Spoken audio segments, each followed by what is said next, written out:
Hello friends and students, this is Ahmed Ansari. Once again I welcome you to all my YouTube channel. बच्चों, आज मैं आपके सामने idioms and phrases का part 2 लेकर आया हूँ। पार्ट 2 क्या, ये कह लीजिए कि एक सीरीज है जिसमें हम लोग आगे बढ़ते रहेंगे 10-10 ये समझ लीजिए कि ये जैसे 20-20 मैच होता है तो ये 10-10 का मैच है। तो हम लोग 10-10 इडियम्स फ्रेजेस को लर्न करते रहेंगे। और लर्न कैसे करना है? चुटकियों में लर्न करना है। मैंने इसके पहले ही बताया कि वीडियोस को देखते रहिए और कॉपी और पेन आपके हाथ में होना चाहिए, क्योंकि खाली वीडियो देखने से आपको कोई फायदा नहीं होने वाला है, बल्कि आपके हाथ में जब कॉपी और पेन होगा तो आप इसको नोट डाउन करेंगे। और नोट डाउन करने के बाद जब कभी भी आपका मन करे कि ये जो सर इडियम्स और फ्रेजेस डिस्कस कर रहे हैं इसको आपको सिर्फ देख लेना है। सिर्फ देख लेने से ही, ये मेरा दावा है कि जिंदगी भर आप इडियम्स और फ्रेजेस को भूल नहीं पाएंगे। ये अपने हिसाब से हम लोग इडियम्स और फ्रेजेस की मीनिंग को अच्छी तरीके से आपको समझाते हैं। यहाँ पर एक बात और करेंगे कि जैसा हम लोग देख रहे हैं कि लॉकडाउन इस वक्त चल रहा है, या कह लीजिए खुल गया, लेकिन अभी कोचिंग या प्रिपरेशन का कोई ऐसा संस्थान नहीं खुला है, जिससे बच्चों में थोड़ी सी निराशा है। हम लोग भी निराश हैं, क्योंकि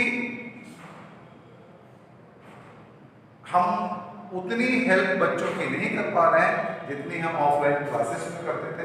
लेकिन फिर भी कोशिश ये की जा रही है कि ऑनलाइन क्लासेस के जरिए आपका जो टाइम किल हो रहा है घर पर, वो टाइम आपका किल ना हो और आप अच्छे तरीके से प्रिपरेशन कर सकें। तो बच्चों, निराश होने की कतई जरूरत नहीं है। जैसा मैंने कहा कि ये तो अभी शुरुआत है, अभी शुरुआत है। जैसे किसी शायर ने कहा है कि इब्तिदाई इश्क खैर होता है क्या, आगे आगे देख होता है क्या। अभी बहुत सारी अच्छी अच्छी चीजें मैं आपके सामने लाने वाला हूं, और कुछ वीडियोस जो हमारे अभी आगे आएंगे, ग्रामर पर तो आगे आएंगे ही, लेकिन सिनोनिम एंटोनिम्स पर भी वीडियोस को आपके सामने लेकर आएंगे और बहुत आसान तरीके से, बहुत आसानी से आपको उसको भी लर्न कराएंगे। तो प्यारे बच्चों, इंग्लिश के लिए आपको निराश होने की कतई जरूरत नहीं है। ये मेरा दावा है कि जितने भी इडियम्स एंड फ्रेजेस आप लर्न करेंगे, कहीं ना कहीं वो एग्जाम में आने वाले हैं। या तो ये इडियम्स फ्रेजेस प्रीवियस ईयर्स के पेपर से लिए गए हैं। तो एसएससी में हम लोग जानते हैं कि एसएससी के एग्जाम में रिपीटिशन होता है। एसएससी का एग्जामिनर क्वेश्चंस को रिपीट करता है बनिस्बत बैंक के। बैंक में रिपीटिशन नहीं होता, लेकिन एसएससी में रिपीटिशन है। तो बच्चों, उसी चीज को ध्यान में रखते हुए वो इडियम्स एंड फ्रेजेस जो बहुत ही फ्रीक्वेंटली पूछे जा रहे हैं किसी भी एग्जाम में, उनको यहाँ पर डिस्कस किया जा रहा है। ये ऐसा नहीं है कि रैंडम कहीं से भी उठा लिया गया और आपको लाके पढ़ाया जा रहा है, नहीं। इस बात का भी पूरा ख्याल रखा गया है इस वीडियोस में कि आप अगर इस वीडियोस को देखते हैं और इस पे अमल करते हैं तो डेफिनेटली ये क्वेश्चंस, ये इडियम्स फ्रेजेस आपको मिलने वाले हैं और जरूर मिलेंगे। तो देखिए, आइए हम अपने नेक्स्ट सेशन को स्टार्ट करते हैं जो इडियम्स और फ्रेजेस पे बनाया गया है। इसके पहले मैंने 10 आपको याद कराया था, वो वीडियोस मैंने अपलोड कर दिया है हमारे YouTube चैनल पर। यहाँ पर मैं एक छोटी सी रिक्वेस्ट या प्रार्थना आपसे करूँगा कि प्लीज़ आप लोग हमारी ऊर्जा और एनर्जी हो, तो प्लीज़ मेरे चैनल को लाइक करिए, सब्सक्राइब करिए और अपने दोस्तों में भी इसको शेयर करिए, व्यूज़ को बढ़ाइए। थोड़ा सा मुझे एनर्जी दीजिए, संजीवनी दीजिए, ताकि मैं आपकी सेवा और अच्छे तरीके से कर सकूं। इसी एम के साथ कि इंग्लिश में जो भी प्रॉब्लम आएगी, अगर आप साथ देंगे तो डेफिनेटली आपको फायदा होने जा रहा है। इसी दावे के साथ, इसी वादे के साथ आइए नेक्स्ट सेशन को देखते हैं। जैसे हम यहां पर एक एक इडियम फ्रेज देंगे और उस पर थोड़ा सा डिस्कशन होगा और आसानी से आप उसको लर्न कर लेंगे। जैसे हमारा पहला जो इडियम है that is carry coal to Newcastle. ये मैंने इडियम आपके सामने लिखा कि carry coal to Newcastle. अब अगर इसकी हिंदी में करता हूं, हालांकि हिंदी से कोई मतलब नहीं है, लेकिन कैरी मतलब ले जाना, कोल का मतलब कोयला, न्यू कैसल एक जगह है जो अमेरिका में। बच्चों बहुत आसानी से इसको हम लोग लर्न करेंगे। Carry coal to Newcastle, जैसा कि न्यू कैसल में कोयला ले जाना। अब देखिए यहीं से हमें याद करने का तरीका मिल गया कि न्यू कैसल एक जगह अमेरिका में जहां पर कोयला ही कोयला होता है, यानी बहुत कोयला होता है। तो अब अगर मैं ये बात यहां पे कहता हूं कि जहां पर कोयले का भंडार है, कोयले की कोई कमी नहीं है, तो क्या हम वहां पर कोयला ले जाएंगे तो उसका कोई मतलब होगा? नहीं। तो अब सीधे सीधे इस इडियम या फ्रेज का मतलब क्या निकल के आया कि आप बिना जरूरत के कोई काम कर रहे हैं। Carry coal to Newcastle का मतलब हुआ बिना जरूरत के कोई काम करना या सूरज को दिया दिखाना। अभी धूप निकली हुई है और मैं उसमें मोमबत्ती जला दूं, उसका क्या मतलब है? तो बच्चों याद कर लीजिए, न्यू कैसल एक जगह है जहां पे कोयले का भंडार है और हम वहां पर अगर कोयले की सप्लाई करते हैं तो दैट इज सूरज को दिया दिखाना या बिना जरूरत के कोई काम करना। तो सीधे सीधे मतलब ये निकला कि do something which is do or supply convenient, supply something which is not required। तो बहुत आसानी से ये याद हो गया होगा carry coal to Newcastle का मतलब हुआ कि कोई ऐसा काम करना जिसकी जरूरत ही नहीं है, जैसे सूरज को दिया दिखाना। अब देखिए नेक्स्ट हमारा जो इडियम और फ्रेज है वो है to turn one's coat.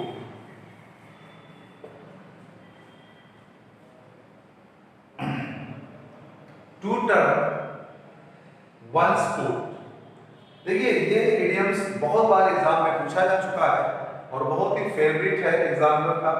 To turn one's coat, देखिए टर्न का मतलब होता है बदल लेना, बदलने टर्न का मतलब होता है बदलना।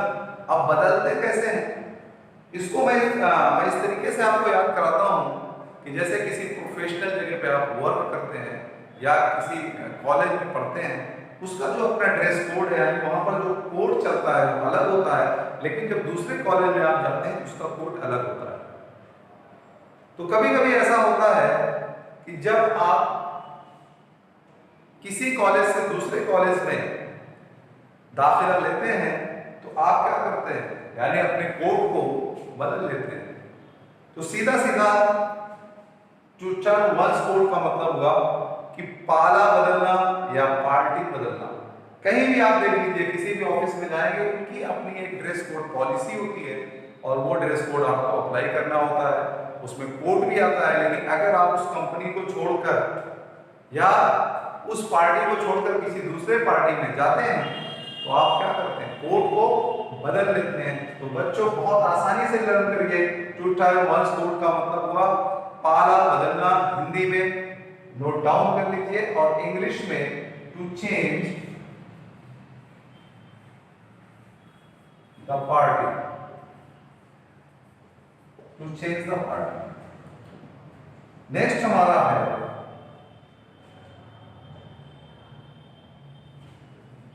Under a cloud.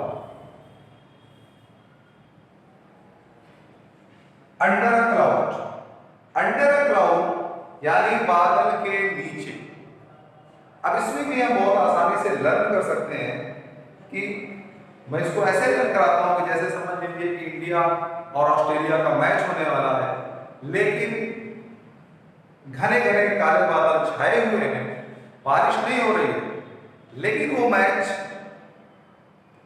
हो भी सकता है, नहीं भी हो सकता है, यानी उसमें संदेह के बादल आ गए।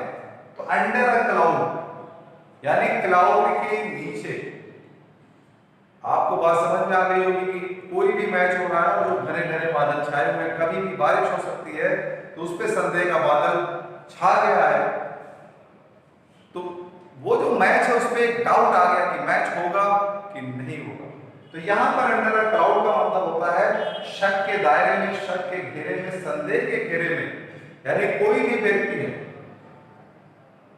वो उसके ऊपर चोरी का भी संदेह हो सकता है, उसके ऊपर टेररिस्ट होने का भी संदेह हो सकता है। जैसे मैं कह सकता हूं कि while investigating the case the police are under a cloud। इसका मतलब क्या हुआ कि पुलिस संदेह के घेरे में। तो यहां पर संदेह के घेरे में इंग्लिश में मैं लिख सकता हूं कि सस्पेक्ट ऑफ डूइंग रॉन्ग। तो ये तीसरा हमारा under a cloud. Under a cloud का मतलब संदेह के घेरे में। और आई होप कि ये तीनों इडियम्स आपको बहुत आसानी से लर्न हो गए होंगे। अब आगे बढ़ते हैं और नेक्स्ट इडियम्स और फ्रेज को देखते हैं।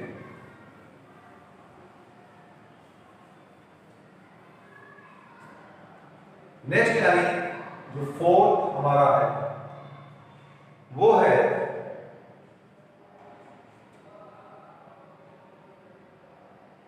To burn one's finger।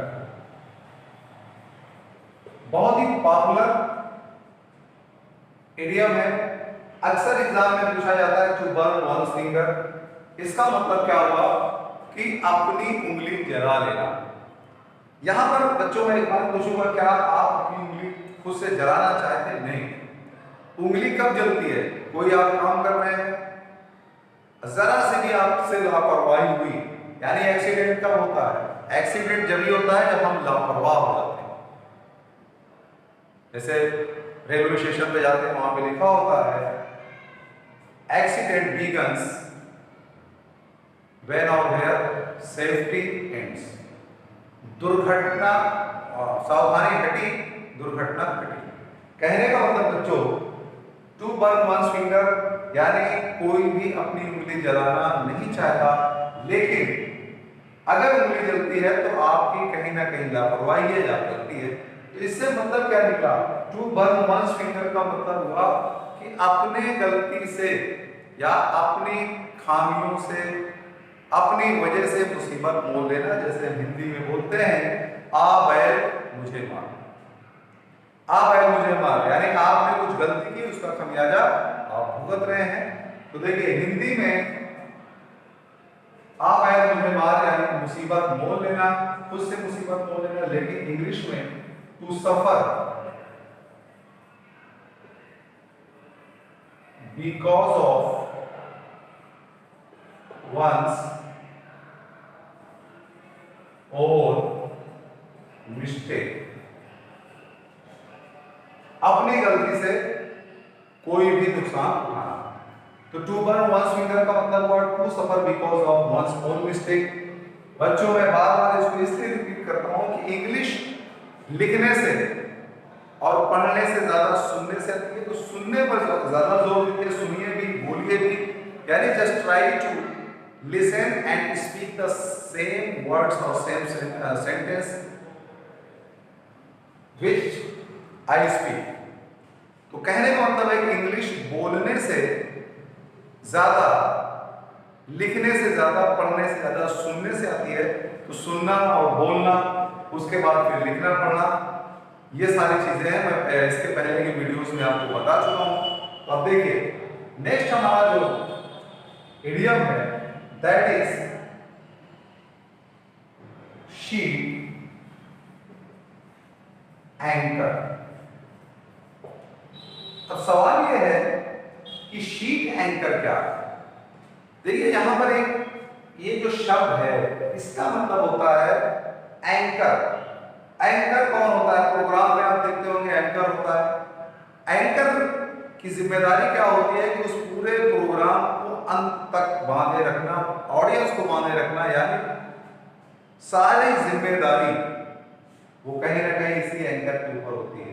अगर एंकर आपका कमजोर है तो कोई भी प्रोग्राम आपका हिट नहीं होगा। तो एंकर का मतलब वैसे भी मददगार होता है, हेल्पर होता है। अब इसको इस तरीके से लर्न करते हैं कि जैसे हम जहाज में सफर करते हैं, पानी वाले जहाज में, और जब जहाज हमारा तूफान में आ जाता है, कहीं बड़ी बड़ी धाराएं उठने लगती है, ज्वार भाटा आ जाता है, तो उसमें लकड़ी का या बांस का एंकर होता है और उसी के सहारे वो लोग वहीं पर जहाज को रोक देते हैं और उसी एंकर के सहारे वो जहाज रुका होता है। जब वो तूफान थम जाता है तो वो फिर एंकर को निकाल देते हैं और फिर वो आगे का सफर जारी करते हैं। तो वेरी सिंपल कि एंकर क्या है? जो गाढ़े में मदद करे। तो शीट एंकर का मतलब यहां पर ये हुआ बच्चों कि जो गाढ़े में आपकी मदद कर रहा है दैट इज शीट एंकर। तो यहां पर हिंदी में, उर्दू में तो हिंदी में तो ये हुआ कि गाढ़े में मदद करने वाला, और इंग्लिश में हुआ समवन और something that helps you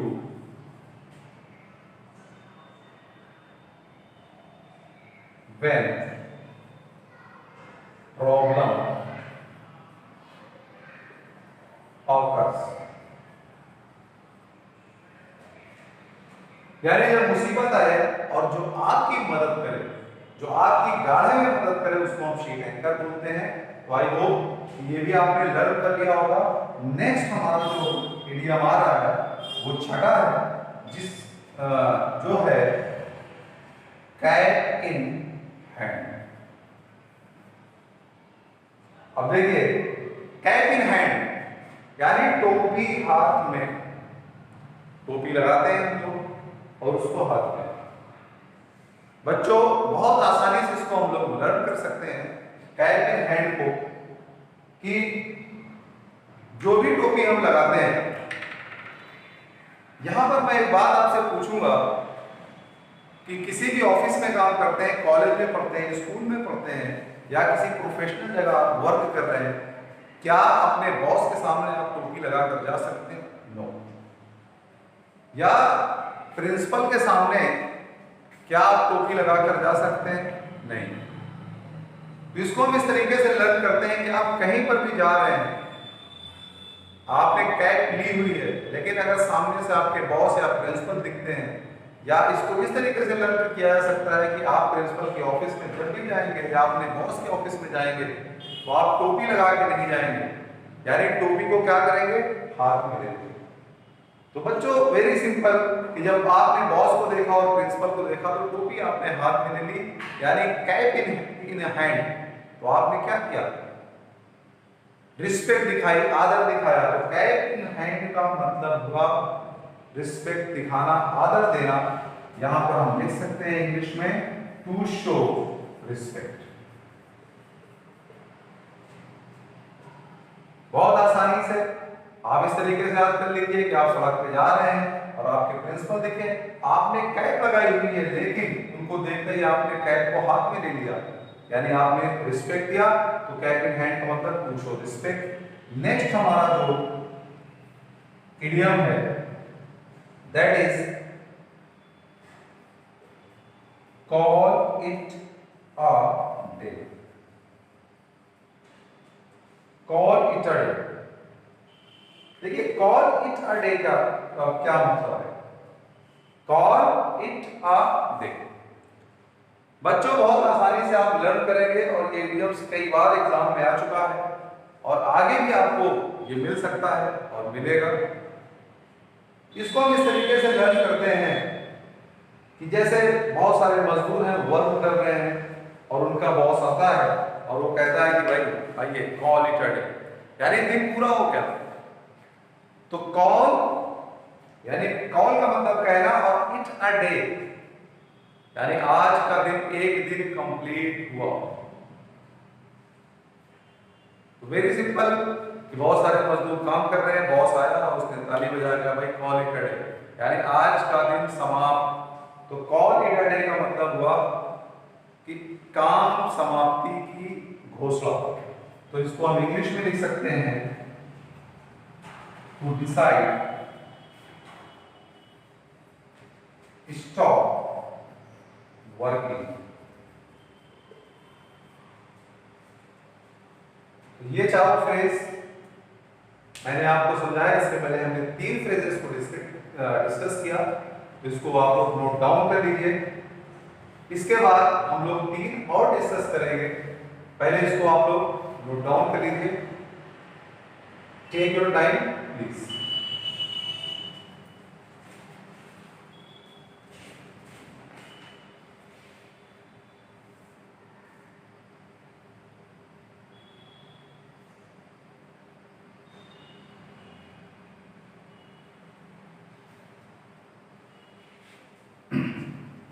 next हमारा जो इडियम्स है वो है गो बस्ट। देखिए गो बस्ट, अब गो का मतलब जाना होता है, बस्ट का मतलब दगना होता है, लेकिन इसको हम बहुत आसानी से याद करेंगे कि जैसे हम अक्सर बातें करते हैं कि कोई आपके शहर में बहुत अमीर है या पैसे वाला था, लेकिन आजकल वो दग गया, यानी बस्ट का मतलब दग गया। तो दगने का यहाँ पे क्या सेंस है? जैसे कभी सड़क पे हम 2 मित्र खड़े हैं और कोई एक सेठ जिसके पास अभी बहुत पैसा था, उसको हमने देखा कि पैदल जा रहा है हवाई चप्पल में, और हमारे मुंह से निकल गया, मेरे दोस्त के मुंह से निकल गया कि यार तो आजकल दग चुका है। दग चुका का मतलब कि बैंकरप्ट हो चुका है, यानी दिवालिया हो चुका है। तो बच्चों बहुत आसानी से गो बस्ट का मतलब हुआ दिवालिया और इंग्लिश में बैंकरप्ट। तो गो बस्ट इस तरीके से हम याद कर सकते हैं कि कोई भी जो बहुत पैसा था लेकिन आजकल वो दग चुका है, यानी उसके पास कोई भी पैसा नहीं। नेक्स्ट हमारा जो है टू गिव।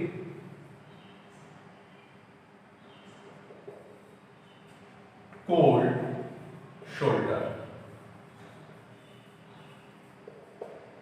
जैसा कि अगर इसकी हिंदी करते हैं तो शोल्डर का मतलब कंधा होता है, कोल्ड का मतलब ठंडा, यानी ठंडा कंधा देना। अब देखिए इसको हम इस तरीके से याद करते हैं कि कहीं आपके मित्र लोग हैं और कोई ऐसी चीज लिफ्ट कर रहे हैं जिसमें कहते हैं यार थोड़ा कंधा लगाओ, लेकिन आप कंधा तो लगा रहे हैं लेकिन उसमें ठंडापन है, यानी उत्साह नहीं है। तो इसके 2 मतलब एग्जाम में निकल के आते हैं कि टू गिव कोल्ड शोल्डर, यानी एक तो उत्साह न दिखाना, और इसको इस तरीके से भी हम लर्न कर सकते हैं कि आप अपने मित्र के यहाँ जाते हैं और वो मित्र आपका दरवाजा खोलता है लेकिन वो उत्साह नहीं दिखाता, यानी आपके आने पर उसको खुशी महसूस नहीं होती।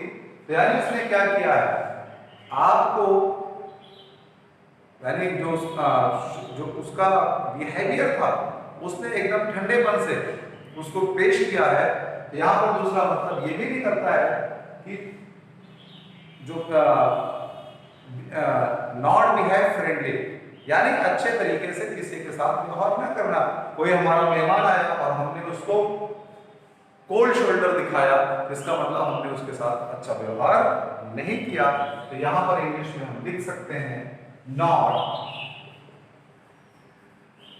Behave friendly. तो to keep cold shoulder, not behave friendly.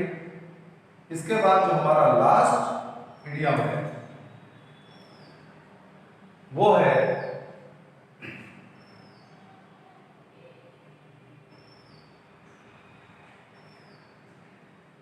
breathe down somebody's neck। बच्चों अगर इसकी हिंदी करते तो ब्रीथ का मतलब सांस लेना, somebody's neck का मतलब किसी के गले से। तो ये तो मुश्किल नहीं है, ये तो आसान नहीं है कि हम किसी के गले से सांस लें, ये हो ही नहीं सकता। इट इज नॉट पॉसिबल कि आप किसी के गले से सांस लें। लेकिन इसमें मीनिंग छुपी हुई है, ब्रीथ डाउन समबडीज नेक, यानी किसी के गले से सांस लेना ये पॉसिबल नहीं है। लेकिन इडियम बनाने वाले ने इसमें हमें एक हिंट दिया है कि जब हम किसी के गर्दन से सांस लेने वाला इडियम या मुहावरा देखेंगे तो उसका मतलब हुआ कि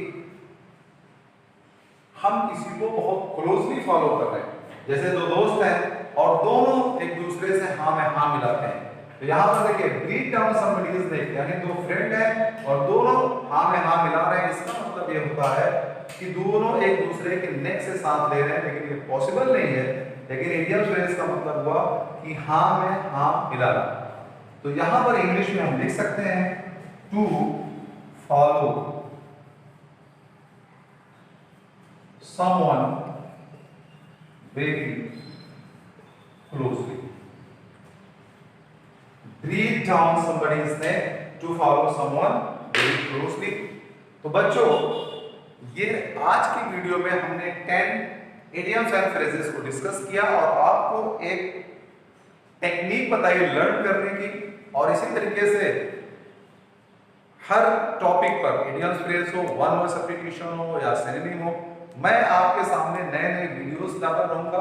लेकिन आपकी जिम्मेदारी क्या बनती है कि मुझे इंकरेज करिए, मेरे चैनल को लाइक करिए, सब्सक्राइब करिए और मुझे एक उत्साह दीजिए जिससे कि मैं और आपकी सेवा कर सकूं, ताकि आने वाले जो एग्जाम्स हैं यानी लॉकडाउन के बाद जब कुछ डेट्स भी आ चुकी है, जब आप उस एग्जाम में जाएं तो आपको एक अच्छा बेनिफिट मिले और ये सारे जो वर्ड्स आप यहाँ पर डिस्कस कर रहे हैं ये सब वर्ड्स आपके एग्जाम में आए। तो इन्हीं शुभकामनाओं के साथ मैं आज आपसे विदा लेता हूँ। Goodbye, have a nice day.